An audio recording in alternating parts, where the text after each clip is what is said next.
प्रणाम।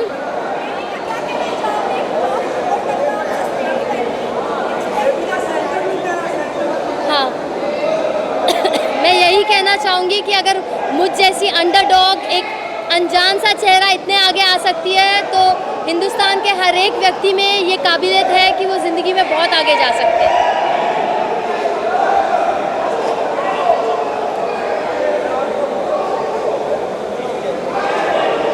या मेरे बंदे को भेज दो Sanjay, but he should not get affected by the crowd. या संजय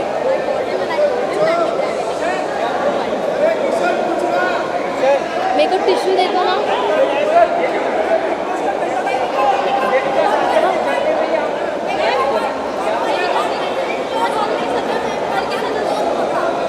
क्या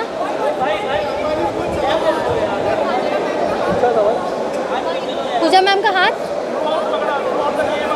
मुझे उस गेम में सही मार्गदर्शन चाहिए था, सही दिशा चाहिए थी, और उनके साथ मैं सोच कर नहीं आई थी कि मैं दोस्त बनाऊंगी और ऐसे दोस्त बनाऊंगी या किसी से मार्गदर्शन लूँगी। मैं यही सोच के आई थी कि मैं एक मैंने यही सोचा था कि मैं एक लोन वुल्फ हूँ, और पूजा मैम की भी वही साइकोलॉजी थी, तो हम काफ़ी इजीली कनेक्ट कर पाए। और धीरे धीरे मैंने रियलाइज़ किया कि अगर मैं उनके फुटस्टेप्स पर चलूँगी तो मेरे लिए बेहतर होगा, ना ही गेम में बल्कि पूरी ज़िंदगी में।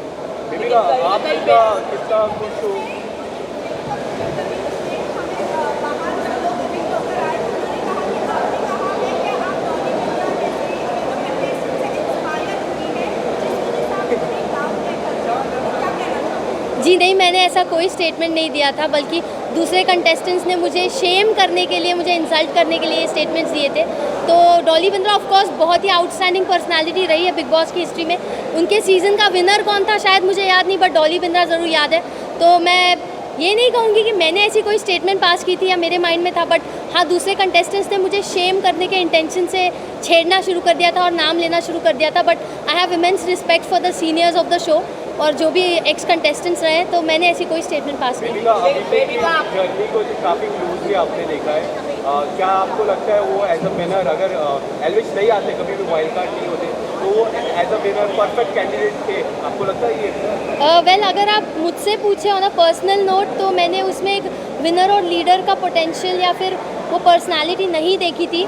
लेकिन अगर एल्विश एंटर नहीं करता, by public support and fan base, वो ज़रूर जीतता। आप लोगों ने कहा कि Manisha moped she not a film material, इस पर आप लोग क्या कहना चाहेंगे? इस तरह का स्टेटमेंट देना के ऊपर आप क्या सोचते हैं? मैं और पूजा मैम ये बात कर रहे थे, and I will be very honest कि वो काफ़ी एक्साइटमेंट जता रही थी, शो ऑफ कर रही थी कि फिल्मों में ऑलरेडी उसके पास इतना काम है ये वो। बट पूजा मैम ने कहा कि she is not a heroine material, and I totally agree with that, because जो ह्यूमिलिटी और डाउन टू अर्थ नेचर और प्रोफेशनलिज्म इंसान में होना चाहिए, वो हमें उसमें नहीं दिखा। तो मुझे भी पर्सनली नहीं लगा। लेकिन आपने इसी तरह से खुलकर आपने अभिषेक को बोला कि यू आर इनसिक्योर पर्सनैलिटी पूजा, और कि एल्विश जीतने वाला है, उससे पता चल रहा था, और जिसके कारण वो कहीं ना कहीं अंदर से खुद को प्रॉब्लम में डाल रहा था कि वो हमें दिखा, और इसके लिए तो बीमार भी थोड़े पड़ गए। जी, तो क्या कहना चाहेंगे इसको लेके? एल्विश को लेके अभिषेक काफ़ी इनसिक्योर पर्सनैलिटी में, मनीषा भी थी। जी बिल्कुल। आप क्या कहना चाहेंगे? मैं यही कहना चाहूँगी कि शो की शुरुआत से ही, अभी देखिए मैं फेस रीडर हूँ, इंसान का चेहरा देखती हूँ और समझ जाती हूँ उसके मन में क्या चल रहा है या वो कैसी पर्सनालिटी है। तो अभिषेक में बहुत जुनून है जीतने का, और अपना बेस्ट भी दे देता है। कभी कभार अपने मॉरल्स पूरे साइड में कर देता है, बट अपने आप को आगे थ्रो करता है और अपने आप को ऑलरेडी एक विनर परसीव करता है। मैं भी अपने आप को ऑलरेडी एक विनर परसीव करके उस घर में गई थी, तो वहाँ मैं उससे बहुत कनेक्ट करती हूँ और उसकी बहुत रिस्पेक्ट करती हूँ। बट जी हाँ, पूजा मैम और मुझ में एक इंट्यूजन है, हम सेंस कर लेते हैं, हम इंसान को जल्दी परख लेते हैं बड़ी आसानी से। और एल्विश को बस मैंने स्क्रीन पे एक टास्क में देखा था, वो घर में आया नहीं था, और मैंने कहा था ये इंसान मुझे घर में चाहिए। तो मैंने, आपको क्या लगता है एल्विश के? सवाल है कि आप घर वालों को कई बार कहते हुए सुना है कि आप गलत फेस रीडिंग करते हैं, आपको भी बोला कि प्रीवियसली ऐसी बातें की है, क्या आपका क्या कहना है? देखिए, अभी फेस रीडिंग का एक रूल होता है कि आपको सच बोलना है। अब वो सच कड़वा भी होता है और कभी मीठा भी होता है।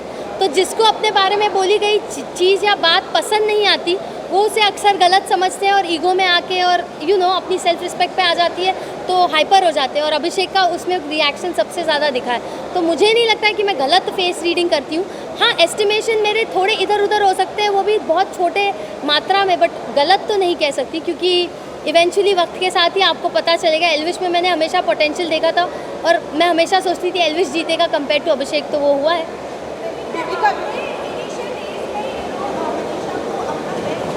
जी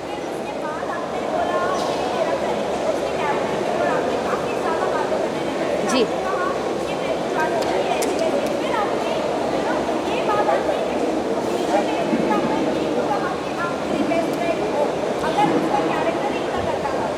देखिए, वो पर्सनली अगर लड़कों के साथ ज़्यादा सपोर्टिवली घुलती मिलती है तो इनिशियल डेज में मेरा राइट नहीं होता है कि मैं उसे जज करूँ या उस पर क्वेश्चन करूँ। मैं एक कंप्लीट स्ट्रेंजर थी, वो एक कंप्लीट स्ट्रेंजर थी, और वो उसका यूएसपी है, उससे उसने अपना पूरा करियर बनाया है। जहाँ पे मैंने ये नहीं कहा तेरा कैरेक्टर गंदा है, मैंने ये कहा कि तू लड़कों के साथ मेल फ्रेंडशिप को ज़्यादा वैल्यू देती है और फीमेल फ्रेंडशिप्स की तेरी नज़रों में कोई कदर नहीं, और तू हमेशा लड़के लड़के करती रहेगी तो जो फीमेल फ्रेंडशिप में जो पावर और जो एसेंस होता है ना, वो तू गवा देगी। तो उसने अपने कैरेक्टर पे ले लिया, तू लड़का लड़का कैसे बोल रही है। तो मेरा कभी वर्ड ये नहीं था कि तेरा कैरेक्टर गंदा है, मैंने यही कहा था कि फीमेल फ्रेंडशिप्स की वैल्यू करो। मैंने ज़िंदगी भर वैल्यू की है, मेरी ज़्यादातर फ्रेंड्स फीमेल्स रही है, और बिलीव मी, वो आपको लाइफ में जहाँ ले जाएगी, जिस दिशा में ले जाएगी, आप आगे बहुत जाओगे। तो वही मैं समझा रही थी।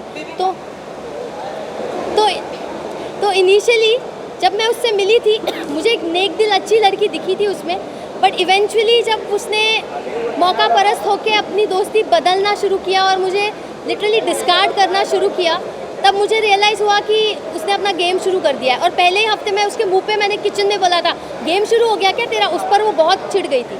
तो जब मुझे जो चीज़ सेंस हुई, मैंने मुंहफट होकर बोला है, कुछ मन में नहीं रखा है।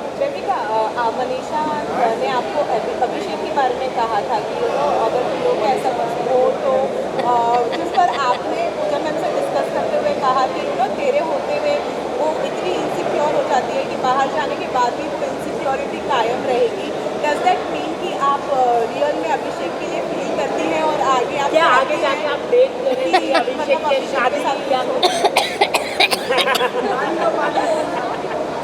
तो देखिए, अभिषेक के साथ मेरी बॉन्डिंग काफ़ी टॉक्सिक रही है, वो पूरी दुनिया ने देखा है। और अभिषेक की जो पर्सनालिटी है ना, वो इतना डोमिनेंट, इतना एग्रेसिव और ओपिनियनेटेड है, और मैं भी डोमिनेंट, एग्रेसिव और ओपिनियनेटेड है, उसमें मुझे बहुत सिमिलैरिटीज़ है। तो दो स्वॉर्ड्स, दो तीर कमान एक साथ रहेंगे तो युद्ध तो होगा, घमासान युद्ध होगा। तो अगर वो उस युद्ध के लिए तैयार होता तो वो मुझे अप्रोच करता, बट ऐसे मर्दों को ना अक्सर वो चुपचाप रहने वाली, थोड़ी मंद बुद्धि सी, थोड़ी शांत स्वभाव की, थोड़ी हाँ में हाँ मिलाने वाली लड़कियां पसंद आती हैं। तो मुझे नहीं लगता मैं किसी को पसंद आऊँगी जो ऐसे मर्द होते हैं। मुझे नहीं लगता मैं अभिषेक को पसंद हूँ, तो उस एंगल में मैंने कभी सोचा नहीं है। मैम एल्विश ने आपको काफ़ी माफ़ी भी मांगी, लेकिन आप मतलब ठंडी रही, लेकिन आपने माफ़ी नहीं दी, ऐसा क्यों आपने? मतलब आपको वैसे दिखती नहीं यहाँ पर, लेकिन आपने अंदर माफ़ी नहीं दी। और देखिए, और के आने के बाद बहुत शांत हुआ, क्या वजह है? देखिए, एल्विश ने पहली बार में ही मुझे देख के कहा था ये ढीठ है। तो अगर मैंने एल्विश को परखा था, उसने भी मुझे कहीं परखा था कि मैं ढीठ हूँ, तो उसने काफ़ी हद तक माफ़ी मांगी थी। लेकिन प्रॉब्लम ये थी ना, जब मैं किसी का बर्ताव दोहराते हुए देखती हूँ तो मुझे वो गलती नहीं, मुझे वो उनकी आदत या फितरत नज़र आती है। और एल्विश का वही रूप अविनाश के सामने भी बार बार निकल के आ रहा था झगड़ों में, तो वहाँ पे मेरा एक सेंस ऑफ गार्ड ऊपर हो गया और ट्रस्ट इश्यूज बिल्ड हो रहे थे। बट सलमान सर ने जब हमें समझाया, मैं सलमान सर की सुनती थी, मेरे डैड की और पूजा मैम की, तो सर ने बहुत ही अहम बात बोली कि बेबिका को इतनी गलतियों के लिए सबने माफ़ किया, बट उसकी अकड़ देखो, वो किसी को माफ़ नहीं करती। वो बात मुझे दिल पे हिट हो गई और मैंने रियलाइज़ किया, हाँ, इस घर में मैंने क्या कुछ किया है, किसी का दिल तोड़ा है, किसी को मुँहफट होके बहुत कुछ बोला है, मेरी ज़बान को कैची माना जाता था घर में। तो सच में लोगों ने मुझे माफ़ किया, बट मैं जब किसी को माफ़ करने पे उतर रही हूँ तो मुझ में क्यों इतना ढीठपन आ रहा है। तो सर ने बहुत ऑन पॉइंट बात बोली और वो सीधा मुझे दिल पर रियलाइज़ हुई।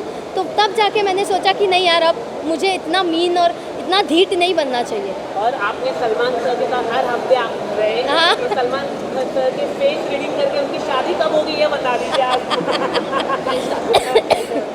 बता दीजिए अभी। देखिए, सलमान सर को ना एक गृहिणी की ज़रूरत है, तो उन्हें जिस दिन वो गृहिणी, वो नेक दिल औरत मिल जाएगी, जो उनके माँ के दिल में जगह बना पाएगी उस दिन वो ज़रूर शादी करेंगे, लेकिन वो इस इच्छा को अंदर रखते हैं, जाहिर नहीं करते। तो अब वो सलमान सर है भाई, वो भगवान है, वो मेरे गॉडफादर रहे। उन्होंने कितनी बार मेरे लिए शो में स्टैंड लिया है। जैड का इशू हुआ तब स्टैंड लिया, एल्विश का इशू हुआ तब स्टैंड लिया। तो उन्होंने मुझे एक फादर फिगर की तरह ऐसे मेरी उंगली उठा के गाइड किया है पूरे शो में, और मेरी छोटी मोटी बातों को पकड़ के वो हमेशा आके मुझे टोकते भी थे, समझाते भी थे, क्योंकि वो कंसर्न थे मेरे लिए। आप जिसकी परवाह करते हो, आप उसके बारे में सोचते हो, उसके बारे में ज़्यादा बोलते हो। तो मेरे लिए तो वो एक गॉड लाइक फिगर है। कोई डेडलाइन नहीं है शादी की? शादी की कोई डेडलाइन? अरे मैं कैसे दूँ, वो देंगे। Thank you. Thank you.